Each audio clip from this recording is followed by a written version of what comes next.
Welcome back. Our next guest is someone who loves exploring the way people live in New Jersey. She's Sachi Fujimori. She's the features writer for The Record, which is in Bergen County and Passaic County. How are you doing, Sachi? I'm great. How are you? I'm good. Tell us how long you've been with The Record. I started in 2006, and I actually was a religion reporter first for 2 years. What in the heck do you cover when you're a religion reporter? I spent time with Catholic priests, imams, rabbis, and just all, I mean, there's so many different diverse religions in this area, and my job was to tell their stories. And understand the culture and the diversity within those religions. Yes, I went to a lot of churches on Sundays. I could imagine. So what made you switch, and how did you switch to be a features writer? At that point, I still was writing features, but circumstances made me switch. They closed the religion section, and I got hired into to be a features generalist by The Record. When we talk about features, I'm not sure that everyone understands exactly what that is, but it's usually something that attracts a human interest story. Exactly. Something that attracts your attention. And so how do you find those stories? And how do you uncover the lifestyle of New Jersey? It can be anywhere. You just always have to keep your eyes and ears open. My stories come from so many different ways. They can even, it can be from reading something somewhere else or overhearing a conversation or just letting my curiosity follow me. So you're always on alert. Yes. You're always listening, always keeping track of that idea. Whenever I'm at parties, I'm like, oh, that's a good story idea. People always think you're just always a reporter. You love North Jersey. I do. Why? You know what, and it's funny because I grew up in New York, in Rockland County, so there's kind of this rivalry, but I moved here in 2006. I love it because there's just so much. There's so much diversity. You have all the food you want. There's great views. You're close to the city, but you also get to go home and be quiet in your neighborhood. So you have everything here. A lot of foodies here, huh? Yes, definitely. A lot of people looking for good food, but not necessarily wanting to go to New York to find it. Yeah. And you don't need to go to New York to find it. Tell us about the food diversity in New Jersey. There's everything. Starting with, so I live in West New York. It's near Fort Lee. So have you heard of Mitsuwa? I have not. It's a Japanese shopping mall in Edgewater. And for me, it's closest to being in Japan without being in Japan. It has a great food court, a humongous grocery store. It's all Japanese, real authentic Japanese food. You go up the road a little to Fort Lee, and there's everything Korean there, the best Korean food.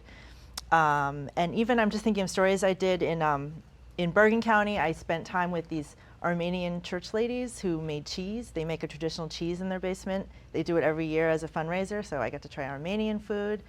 There's so many great people doing great things in New Jersey. Definitely. And it's your job to uncover that. I want to talk specifically about a group of people who are involved in something called mindful eating. You uncovered this kind of subculture of people who are being quiet while they eat. Yes. What is that about? It started originally in Buddhism, the concept of being present in everything you do, eating and cleaning or praying, but now it's spreading actually to mainstream medicine. Even nutritionists and doctors are showing that there's actually benefits to not just eating so fast and really thinking about what you're eating. So it's not necessarily, we have so much concern about what we eat, having nutrition, but it's also how we eat. Because in our modern times, we're just rushing, shoveling in the food and like watching TV and not really being in the moment. So this movement is really, it's so many little things, but it's encouraging to really just take a moment and really savor each bite and know where your food comes from. And so the best example I found was in Valley Hospital in Ridgewood. A group of dietitians have this weekly meeting where once a week they meet in a conference room and have a mindful eating lunch, which means they do not talk to each other. They sit together in silence. And I still remember this quote. One of the dietitians said it took me like a half hour just to finish half a sandwich because you're taking your time. And actually you're eating less too because you're really... And is there something about being together and doing that silently as opposed to being by yourself and being silent? I bet it's less lonely. You're part of something, but you're not necessarily gabbing away, like the lunchtime coffee clutch. When you cover a story like that or you discover somebody who's doing something like this, does that impact you? And do you ever kind of take away, try it yourself? So much, all the time now, because I love eating, and now I'm thinking I should enjoy what I'm eating and not rushing. Yeah, just all my stories have taught me so much about life, Another favorite story of yours and mine was a group of stay-at-home dads who were discovering and actually sharing with us that it's not so easy to be a stay-at-home dad, not because of taking care of the kids, but because of the discrimination that they find. Yes, yes. What is that about? I just think society still is behind that. We have our set roles. You know, mom stays home and dad goes to work. But there's a new movement of dads, or especially because women are out more in the workplace, who want, it makes more sense for them to stay home. But when I interviewed them, they really feel kind of disrespected. It starts even in the media, you know, the bumbling dad like Homer Simpson, Al Bundy, and even in commercials. They're often not portrayed as can be primary caretakers. So I found, for example, a local dad who said, you know, he's raising his infant daughter, but when he goes out to the grocery store, moms or aunts will come up to him and be like, "Oh, your daughter's clothes aren't on properly." He can never be the full-time caretaker the way a mom can be. So moms are always looking to see where they can add a little advice that may not be needed or wanted. Yes, exactly. There's another group of people who are doing something really fascinating on 9W.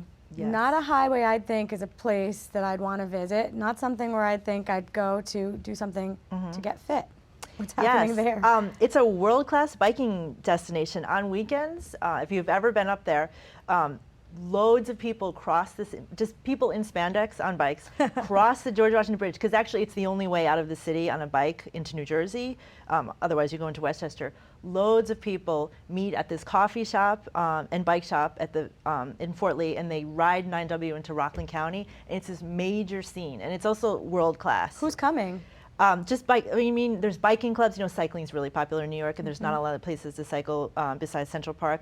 Triathlons have become really big. I mean, there's just a lot of really nice bikes because you have like these New York City executives who they don't have cars, so they pour their money into these thousands of dollar bikes, and it's a scene. Like you want to go there and ride with other people. It's great. I wish we had more time with you, but we're in Paterson right now taping at St. Joseph's Hospital, Medical Missions for Children studio, and right here in Paterson there's a group of young kids who are saying we are not going to be involved in gang activity, we're going to skateboard instead. You uncovered this. Yes, and it's a really fun story, but it was really hard to get kids, as I knew I had observed minority kids skateboarding, but to actually get them to talk to me, I'd have to drive around in my car and look, because you know they come out after school, and just be this grown woman going up to them, "Will you talk to me?" A little strange, but yes, I finally got them to trust me, and they let me go out skateboarding with them. I didn't skateboard, but I was following them, and it's really interesting that skateboarding is an alternative identity rather than being a gang member. You know, they can just skate by the kids hanging out on the street corner, and they leave them alone because they know they have something else to do, and it's a really positive thing. Speaking of really positive things, you're doing a lot of good by uncovering these stories, these individuals, this culture of New Jersey that I hold near and dear. Oh, thank you, Sachi Fujimori, features writer for The Record. Thank you so much for being with us. And don't go anywhere, because we've got another great segment coming up right after this. If you would like more information on this program, or if you'd like to tell us about a great New Jersey destination, email us at info@caucusnj.org or visit us on the web at www.lifeandliving.org.